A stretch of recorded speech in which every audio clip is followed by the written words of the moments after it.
Hello friends, आज हम काल परिचय के बारे में जानकारी हासिल करने वाले हैं। काल यानी टेंस की परिभाषा क्रिया के जिस रूप से कार्य करने या होने के समय का ज्ञान होता है उसे काल कहते हैं।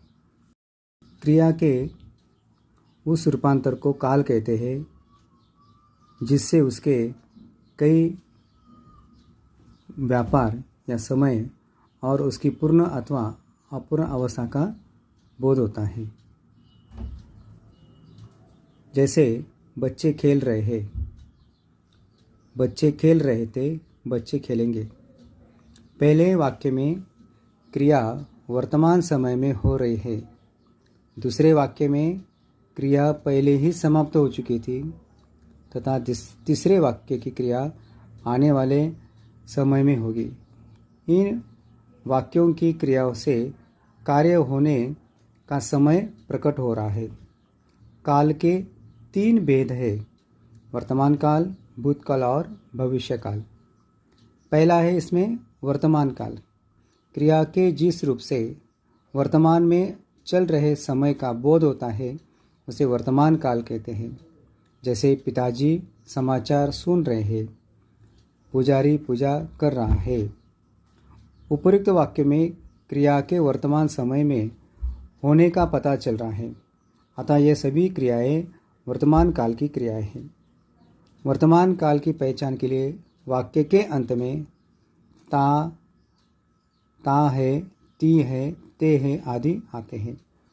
अब वर्तमान काल के और 3 भेद है, जैसे सामान्य वर्तमान काल, अपूर्ण वर्तमान काल और पूर्ण वर्तमान काल। इसमें पहला है सामान्य वर्तमान काल। क्रिया का वह रूप जिससे क्रिया का वर्तमान काल में होना, पाना या पाए जाए सामान्य वर्तमान काल कहलाता है। दूसरे शब्दों में जो क्रिया वर्तमान में सामान्य रूप से होती है वह सामान्य वर्तमान काल की क्रिया कहलाती है। जैसे बच्चा खिलौने से खेलता है, माली पौधे को पानी देता है। यह हो गया सामान्य वर्तमान काल। इसमें दूसरा है अपूर्ण वर्तमान काल। क्रिया के जिस रूप से यह बोध होता है कि वर्तमान काल में कार्य अभी पूर्ण नहीं हुआ है, वह चल रहा है, उसे अपूर्ण वर्तमान काल कहते हैं। उदाहरण के लिए, मोहन विद्यालय जा रहा है। वाक्य में जाने कार्य अभी हो रहा है। मोहन विद्यालय पहुंचा नहीं है। बराबर है। तो मैंने आपको बताया कि अपूर्ण वर्तमान काल, इसमें याद रखने वाली बात है, अंत में आता है रहा है, रही है और रहे हैं। तीसरा है पूर्ण वर्तमान काल। पूर्ण वर्तमान काल, इसमें कार्य की पूर्ण सिद्धि का बोध होता है। इसके अंत में आ, ई, ए, या और अंत में है यह शब्द जोड़ा जाता है। जैसे सीता ने पुस्तक पढ़ी है, वह आया है। अब आगे बढ़ते हैं। भूतकाल। क्रिया के जिस रूप से बीते हुए समय का बोध होता है उसे भूतकाल कहते हैं। भूतकाल के भी 3 भेद होते हैं: सामान्य, अपूर्ण और पूर्ण। इसमें पहला है अभी सामान्य भूतकाल। जिससे भूतकाल की क्रिया के विशेष समय का ज्ञान न हो उसे सामान्य भूतकाल कहते हैं। दूसरे शब्दों में कहा जाए कि क्रिया के जिस रूप से काम के सामान्य रूप से बीते समय में पूरा होने का बोध होता है उसे सामान्य वर्तमान काल कहते हैं।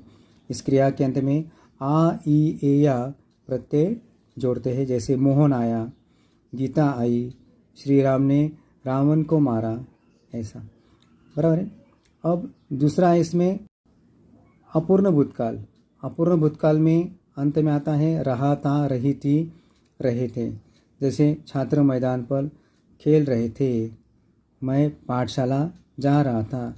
तो याद रखने वाली बात क्या है, इसमें अंत में रहा था, रही थी, रहे थे। तीसरा है पूर्ण भूतकाल। क्रिया के उस रूप को पूर्ण भूतकाल कहते हैं जिससे क्रिया की समाप्ति के समय का स्पष्ट बोध होता है कि क्रिया को समाप्त हुए काफ़ी समय बीता है। इसके अंत में आ, ई, ए, या और अंत में था, थी, थे ऐसे शब्द जोड़े जाते हैं। उदाहरण के तौर पर उसने शाम को मारा था, अंग्रेज़ों ने भारत पर राज किया था, महादेवी वर्मा ने संस्मरण लिखे थे आदि। बराबर है।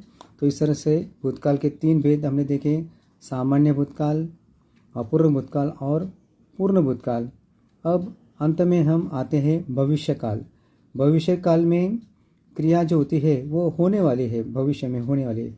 क्रिया के जिस रूप से काम का आने वाले समय में करना या प्रकट होना उसको भविष्यकाल कहते हैं। भविष्यकाल के अंत में जो वाक्य हम बनाते हैं, क्रियाएं बनाते हैं, उसमें एगा, एगी, एगे ऐसे प्रत्यय भी जोड़े जाते हैं। जैसे वह कल घर जाएगा, हम सर्कस देखने जाएंगे, किसान खेत में बीज बोएगा, इस तरह से। तो भविष्यकाल के भी जैसे सामान्य भविष्यकाल ही ज़्यादा तौर पर प्रश्न पत्र में आता है। सामान्य भविष्यकाल को हम इस तरह से भी कह सकते हैं, क्रिया के जिस रूप से उसके भविष्य में सामान्य ढंग से होने का पता चलता है उसे सामान्य भविष्यकाल कहते हैं। तो इस तरह से छात्रों आज हमने जो क्रिया है काल के भेद, उसमें वर्तमान काल, भूतकाल और भविष्यकाल, यह हमने देखा। और उसके बाद तीनों काल के और उपभेद है उसको भी हमने देखा है। अब इसके आगे आपको मैं प्रश्न पत्र के रूप में या वाक्य के रूप में आगे की पीढ़ी में दे दूंगा। Thank you.